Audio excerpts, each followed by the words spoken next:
네, 오늘은 이분과 함께 하겠습니다. 토마토 투자자문의 박준영 운영위원 모셨습니다. 안녕하세요. 네, 안녕하십니까. 네. 시장 분위기가 다시금 또 도로 2600선입니다. 반등하나 싶었는데 이렇게 한번 밀릴 때 크게 훅 밀리니까 그동안에 이 반등 탈폭을 바로 또 무위로 돌리는데요. 지금 시장이 보내고 있는 시그널은 어떤 건가요? 등락 구간의 큰 흐름의 연장이죠. 지난주 제가 이 시간에 출원했을 때가 2620포인트 정도였거든요. 그 사이에 지수의 등락은 장중에 2568 정도 잠깐 내려갔고 목요일이었을 겁니다. 지난주 목요일. 그리고 2650 그 등락 구간인데 일단 2605포인트 초반까지 좀 다시 내려왔어요. 제가 지난주 시장을 얘기를 할 때 종가상으로 2580은 지지가 될 건데 위로 상승하기는 2650포인트가 제한적일 거다. 네.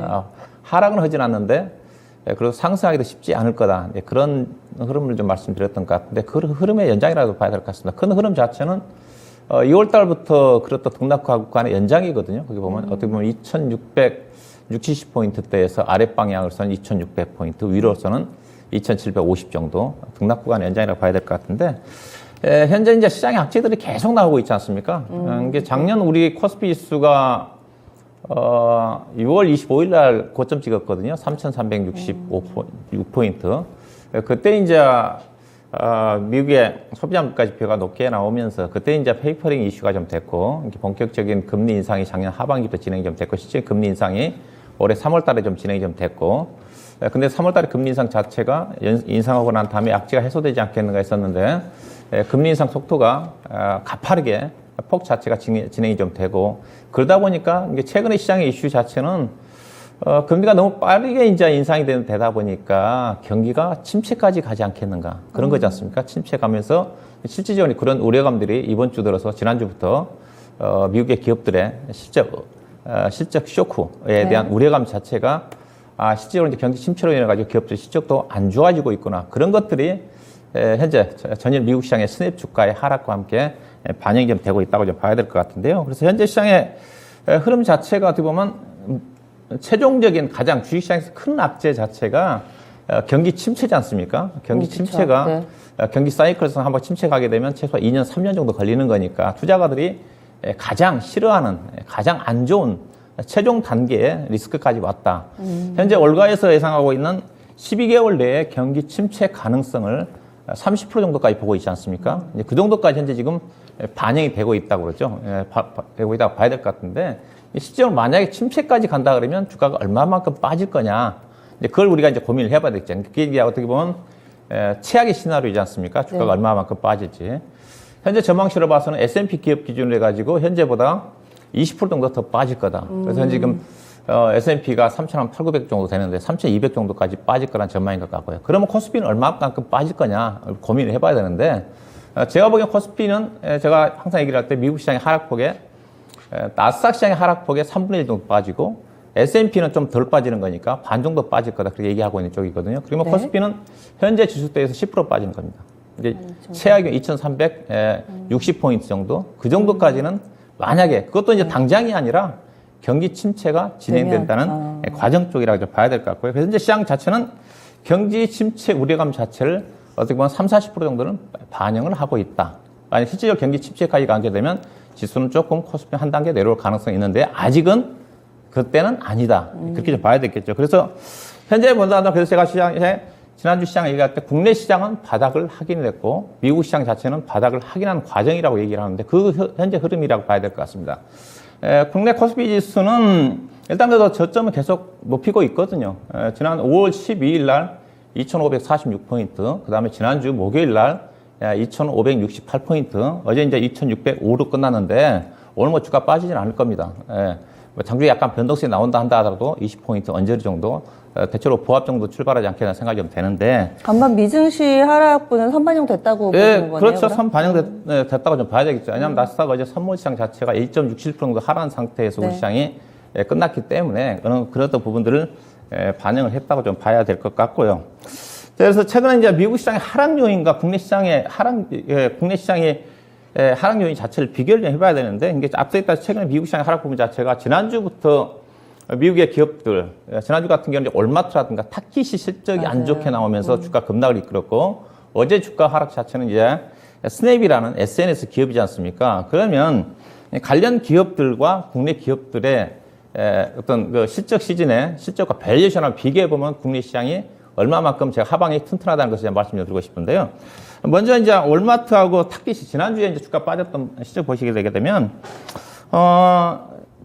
작년 1분기와 2분기를 좀 비교를 한 건데 보시다시피 매출액은 별로 성장하지는 않았습니다.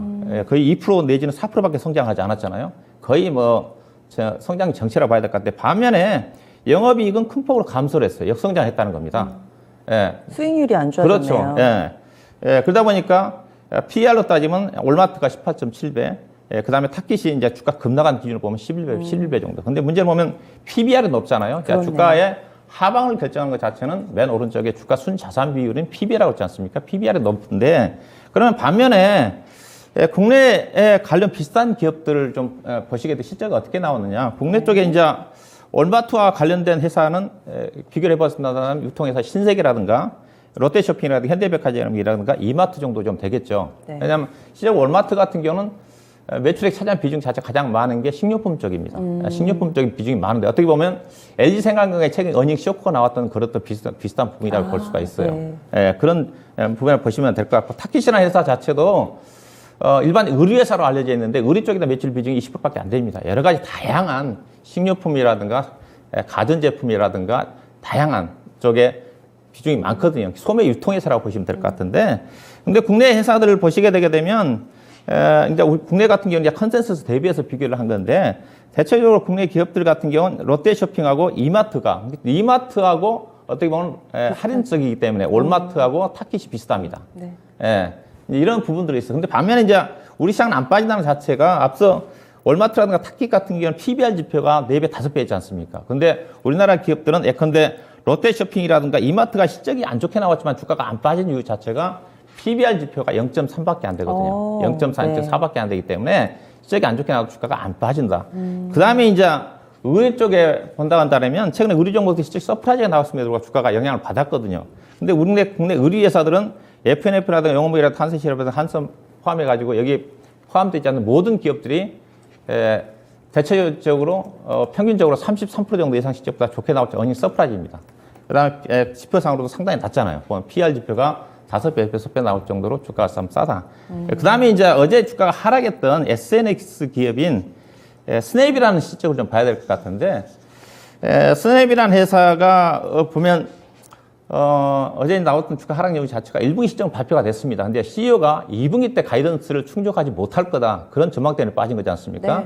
네. 근데 1분기 실적 발표를 보게 되게 되면 매출액은 작년 대비해서 약 37% 정도 증가됐는데 예산은 작년도 1분기 때 약 우리나라 돈에 약 4, 5천 정도 적자가 났습니다. 근데 이번에는 약간 흑자 전환했어요. 금액을 따면 380억 정도. 근데 회사가 2019년도, 20년도에 계속 적자입니다. 2019년도에 1조 원 정도 적자 났고 작년도 같은 경우는 5천억 정도 적자가 났어요. 예. 근데 계속 적자네요. 1분기 네. 때 잠깐 흑자 전환을 했는데 CEO가 전망치를 낮게 잡았기 때문에 올해도 적자로 나올 가능성이 크죠. 예. 그래서 주가가 우리나라 같은 네이버라든가 카카오 같은 경우도 매출액은 성장을 했는데 실제로 영업이익 자체는 증가폭이 제한적이에요. 예. 보시다 그렇죠. 근데 영업이익 자체는 증가율 자체가 조금 잘못됐죠. 네, 지금 증가율만 데이터가 조금 증가율 자체는 잘못됐습니다. 거의 밋밋하지 않습니까? 네네네. 예, 실적으로 매출액은 증가되는데 네이버라든가 카카오 같은 경우는 영업이익 증가율 자체가 거의 정체다. 네. 예, 근데 이제 밸류를 보시게 되게 되면 이제 스냅 같은 경우 오늘 주가 하락을 기준으로 계산해 봤더니 PR이 27배까지 떨어졌더라고요. 과거 이제 시가총액이 거의 60조 원 정도, 현대차 그룹 정도까지 가다가 지금 반토막 나가지고 28조 원 정도 됩니다. 지금, 예. 현재 네이버라든가 카카오가 지금 시가총액이 한 40조 원 가까이 되는 거니까. 근데 국내 기업들도 그렇게 네이버라든가 카카오 같은 게 어제 영향을 받았는데 상대적으로 앞서 얘기했던 스냅 같은 회사는 적자 기업이기 때문에 국내 기업 자체는 그 정도로 영향을 받지 않는다. 그래서 제가 하고 싶은 이야기 자체는 국내 기업의 실적과 미국의 기업들의 실적 밸류에이션 자체가 다르다. 그래서 우리 시장 자체는 충분히 주가가 빠지지 않는다. 이런 어떤 부분들을 좀 보시면 좀 되지 않겠는가 좀 말씀 좀 드리고 싶고, 그 다음에 미국 시장 같은 경우가 충분한 좀 조정을 좀 받았다고 좀 보고 있는 쪽인데 나스닥 기업이 올해 작년 연말 대비해서 보니까 평균적으로 주요 기업들 좀 밸류에이션과 등락률을 제가 표를 준비했는데 맨 오른쪽이죠. 왼쪽은 이제 국내 기업들 주요 시가총액 상위 10종목을 제가 표를 네. 준비한 건데 우리나라 기업들 같은 경우는 평균적으로 약 15.9% 정도 떨어졌는데 네. 나스닥 기업들 같은 경우는 34.5%. 오늘 하락한 걸 감안하면 거의 한 40% 가까이 떨어졌을 것 같습니다. 지금 이게 연고점 대비 이만큼 빌렸다. 그렇죠. 연고점 대비. 이게 최고점이 아니라 최고점으로 따지면 지금 종목들 같은 경우는 아마존이라든가 알파벳이라든가 테슬라는 지금 딱 반토막입니다. 1260불대에서 지금 630불이니까 딱 반토막이고 네베타 플랫폼도 거의 반토막이고요. 엔비디아도 반토막이고 그다음에 넷플릭스 같은 경우는 거의 3분의 1 토막입니다. 70% 정도 빠졌으니까. 아이고. 이게 평균적으로 많이 실적이 안 좋은 종목들은 50% 정도 빠졌으면 많이 빠진 거죠. 네. 어느 정도 좀 하락이 좀 나온 게 아닌가. 그렇게 볼 수가 있을 것 같은데 앞서 제가 국내 기업 같은 경우는 PBR 지표 자체가 여종의 평균 2.6이고 여전히 나스닥 시장이 많이 빠졌지만은 PBR이 11.4배 되는 수준이기 때문에 나스닥 시장은 하락할 수 있어도 코스피 시장은 상당히 하방이 탄탄하다. 그렇다고 나스닥 시장이 비싸냐, 또 고평가냐 그렇지는 않다고 그렇습니다. 왜냐하면 맨 오른쪽에 자기자 비율 자체가 워낙 42% 정도 되는 성장주이기 때문에 근데 성장률 자체가 성장할 때는 괜찮은데 경기가 안 좋을 때 성장률이 꺾이게 되면 PBR 지표가 나왔기 때문에 변동성이 나올 수가 있는데 국내 시가총액 상위 종목들은 PBR 지표가 낮기 때문에 상대적으로 하방이 견주하다. 다만 이제 코스피 종목 중에서 변동성이 나올 수 있는 것들이 PBR 높게 나온 종목들이 보시면 삼성 바이오리스라든가 네이버라든가 카카오라든가 종목들은 상대적으로 PBR 높지 않습니까? 나스닥형 종목이거든요. 네. 이들 종목들은 변동성에 그래도 유의를 할 필요가 있지 않겠는가. 그래서 결론적으로 나스닥 시장이 하락한다 해도 국내 시장 자체는 하방이 충분히 지지가 된다. 이런 부분을 좀 보셔야 좀 될 것 같고요. 그 다음에 이제 시장 자체가 나쁜만 볼 게 아니라 긍정적으로 볼 수 있는 자체가 미국 시장이 좀 하락을 하면서 달러가 지금 급락을 하고 있습니다. 이거 상당히 긍정적인 부분이거든요. 나스닥 시장. 하락을 하면서 달러가 하락을 한다? 이거는 사실 통상적이진 않지 않습니까? 통상적이지는 않지만 그 이유 자체가 이제 하락한 이유 자체가 있죠. 미국 경기가 생각보다 안 좋을 것 같으니까. 네. 일반적으로 미국 경기가 좋으면 금리 인상 속도가 빨라지면서 달러가 강세를 보이고 그쵸, 네. 다음에 그렇게 된다 한다면 우리나라를 중심으로 한 신흥국가 달러 인덱스에 바스켓에 포함이 되어 있는 유로화라든가 엔화라든가 신흥국가 통화 가치 자체가 약할 수밖에 없는 건데 네. 달러가 이제 약세로 돌아섰다는 것 자체는 미국 경기가 빠르게 진행되지 않을 거고 연준이 생각했던 것만큼 빠르게 경기 회복되지 않은 거니까 금리 인상 속도도 지금은 빨라지고 있지만 늦춰질 수가 있다. 이 부분 자체는 국내 시장에 호재로 좀 작용한다. 그래서 현재 우리나라 환율이 지금 1260원대까지 내려왔지 않습니까? 네. 또 오늘 또 추가적으로 어제 또 환율이 급락했기 때문에 달러 급락했기 때문에 오늘 또 원달 환율이 좀 떨어지면서 외국인 수급에 우리나라뿐만 아니라 신흥국 국가에 미국 시장 빠진다 하더라도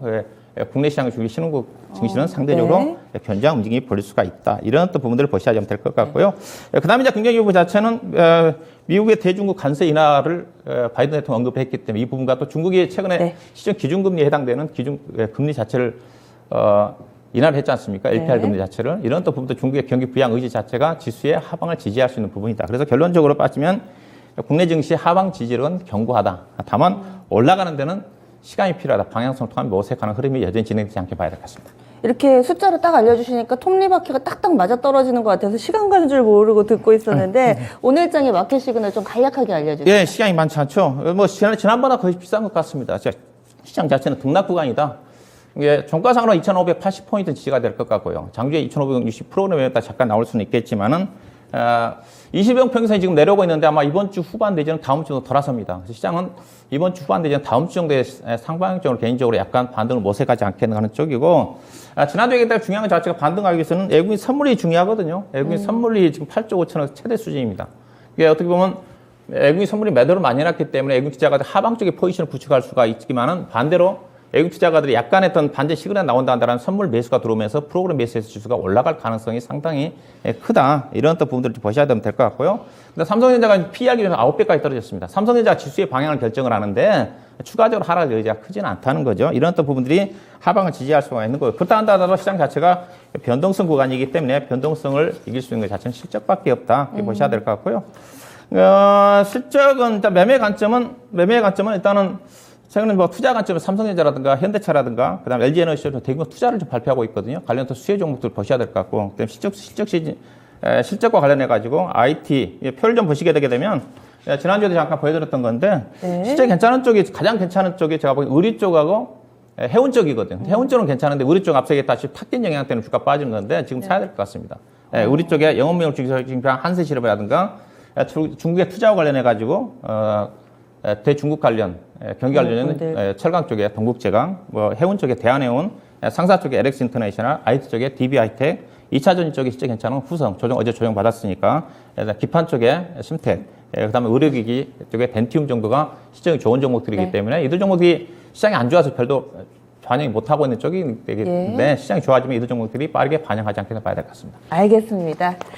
네, 박준영 운용위원 원래 준비를 철저하게 해주셔서요. 이 준비해주신 내용만 가지고도 1시간 넘게도 지속을 할 수 있습니다. 그래서 오늘 못다한 이야기 오늘 오후 5시에 무료 온라인 공개방송에서 풀어보도록 하겠습니다. 이통화도 홈페이지 들어오시면 되고요. 변동성 장세 수익 내기 어떻게 하면 좋을지 이 시간에 공개한다고 하니까 박준영 운용위원에게 추가적인 전략 많이 받아가시기 바라겠습니다. 운용위원님 고맙습니다. 네, 고맙습니다.